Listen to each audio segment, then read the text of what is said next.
ঊর্ধ্বতন ব্যক্তিবর্গের ছবি ব্যবহার করে বিভ্রান্তিকর পোস্ট প্রদান করা হয়েছিল। তাদের নিকট হতে টাকা পয়সা দাবি করত।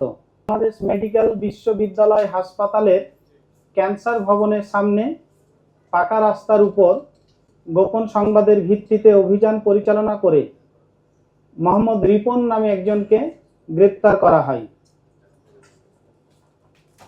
তো তার প্রতারণার কৌশলটা ছিল এরকম: প্রতারক চক্র সামাজিক যোগাযোগ মাধ্যম ফেসবুকে বিভিন্ন ভুয়া আইডি তৈরি করে, যেখানে রাষ্ট্রের গুরুত্বপূর্ণ ব্যক্তি, প্রশাসন, পুলিশের ঊর্ধ্বতন কর্মকর্তাদের নাম ও ছবি ব্যবহার করা হয়।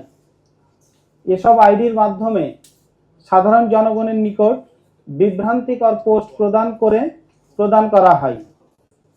গ্রেপ্তারকৃত আসামি মোহাম্মদ রিপন অজ্ঞাতনামা অন্যান্য সহযোগীদের সহায়তায় দীর্ঘদিন ধরে এ ধরনের প্রতারণামূলক কার্যক্রম পরিচালনা করে আসছিল।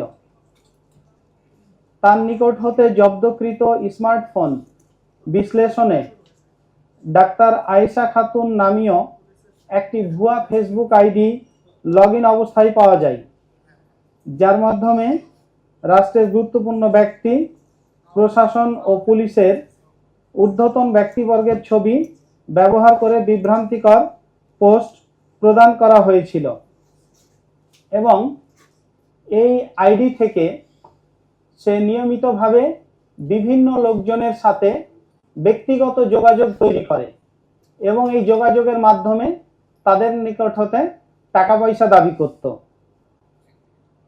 তো এই সংক্রান্তে তাকে গ্রেপ্তার করার সাথে সাথে তার নিকট থেকে আমরা একটা বাটন মোবাইল ফোন এবং একটা স্মার্ট মোবাইল ফোন জব্দ করা হয়েছে। এই আসামিদের বিরুদ্ধে, এই গ্রেপ্তারকৃত আসামি মোহাম্মদ রিপন এবং অজ্ঞাতনামা অন্যান্য আসামিদের বিরুদ্ধে সাইবার সুরক্ষা অধ্যাদেশ 2025-এর 22-2 ধারা এবং দণ্ডবিধির 171 ধারা অনুযায়ী প্রক্রিয়াধীন আছে এবং সেই সাথে জড়িত অন্যান্য আসামিদের শনাক্ত এবং গ্রেপ্তারের কার্যক্রম অব্যাহত রয়েছে।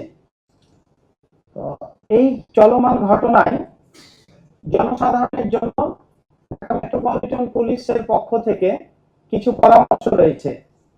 এই পরামর্শগুলো হলো: সামাজিক যোগাযোগ মাধ্যমে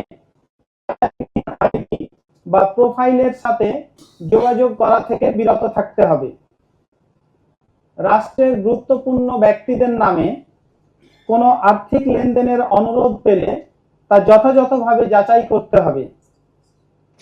অপরিচিত যে কোনো ধরনের লিঙ্ক, ফেসবুক আইডি বা মেসেজের মাধ্যমে প্রাপ্ত তথ্যের ভিত্তিতে কোনো আর্থিক লেনদেন করা যাবে না। সন্দেহজনক কোনো কার্যকলাপ পরিলক্ষিত হলে সাথে সাথে নিকটস্থ থানায় অথবা আইন শৃঙ্খলা রক্ষাকারী বাহিনীকে অবহিত করতে হবে।